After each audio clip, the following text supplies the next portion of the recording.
سلام خوږو لیدونکو، د نن ورځې څلور تازه او مهمو خبرونو ته ښه راغلاست له مینه یوټیوب چینل څخه. لومړی د ولسمشر لومړی مرستیال امرالله صالح وایي پر کابل پوهنتون د تېرې ورځې برید وروسته هلته پاتې وسلې د طالبانو بیرغ پر دیوالونو د زنده‌باد طالبانو شعارونه او نورې ګڼې نښې نښانې دا څرګندوي چې د دې برید تر شا د طالبانو لاس دی. لومړي مرستیال پر خپله فیسبوک پاڼه لیکلي پرونی برید یوازې د یوې اعلامیې په مټ داعش ډلې ته منسوب شوی، خو دا اعلامیه نشي کولی په پیښه کې د طالبانو لاس لرل رد کړي. داعش د طالبانو له همکارۍ پرته دا ډول بریدونه نشي ترسره کولی. صالح لیکلي په دې برید کې د دوی کړنې 100% د طالبانو هغه ډلې سره ورته ده چې په خوست کې د فتح ځواک په نوم جوړه کړي. لومړي مرستیال ویلي دا لا معلومه نه ده چې وسلوال له کوم لوري او په څه ډول پوهنتون ته ننوتل. له څېړنو وروسته به ټول جزئیات له خلکو سره شریک کړي. دوهم، د ملي امنیت شورا هم د تېرې ورځې برید اصلي مسؤلین وسلوال طالبان بولي. د افغانستان د اسلامي جمهوریت د ملي امنیت سلاکار حمدالله محب وایي که طالبان یې پړه ونه مني یا نه، خو د تېرې ورځې د خونړۍ او بېرحمه برید اصلي مسؤلین دوی دي. حمدالله محب چې تېره ورځ ناوخته د برید سیمې ته ورغلی و او بیا یې په ایمرجنسۍ شفاخانه کې د ټپیانو له وضعیته لیدنه کوله، ویلي طالبان د ملکي افغانانو په وژلو کې لاس لري او د دوی د بریدونو له امله هره ورځ افغانان د غم په ټغر ناست وي. نوموړي یو ځل بیا دغه برید غندلی او په خبره یې له دښمن به سخت غچ اخلي.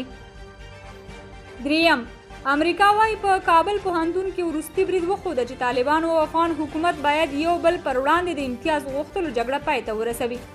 د افغان سولې لپاره د امریکا د بهرنیو چارو وزارت ځانګړي استازي زلمي خلیلزاد په تازه ټویټ پیغامونو کې پر کابل پوهنتون وروستی برید غندلی دی او هغه یې د داعش ډلې کار بللی دی. نوموړي ویلي دي برید وښوده چې په سیمه کې نورې ترهګرې ډلې هم شته دي او د افغانانو ګډې دښمنۍ دي چې پر وړاندې جدي مبارزې ته اړتیا ده. د ده په خبره طالبانو او افغان حکومت ته پکار ده چې د امتیازاتو لپاره د یو بل پر ضد روانه جګړه کې پای ته ورسوي، ژر تر ژره د سولې او توافق رامنځته کړي، د ګډ دښمن پر وړاندې ګډه مبارزه وکړي او ترهګرو ډلو د فعالیتونو مخه ونیسي.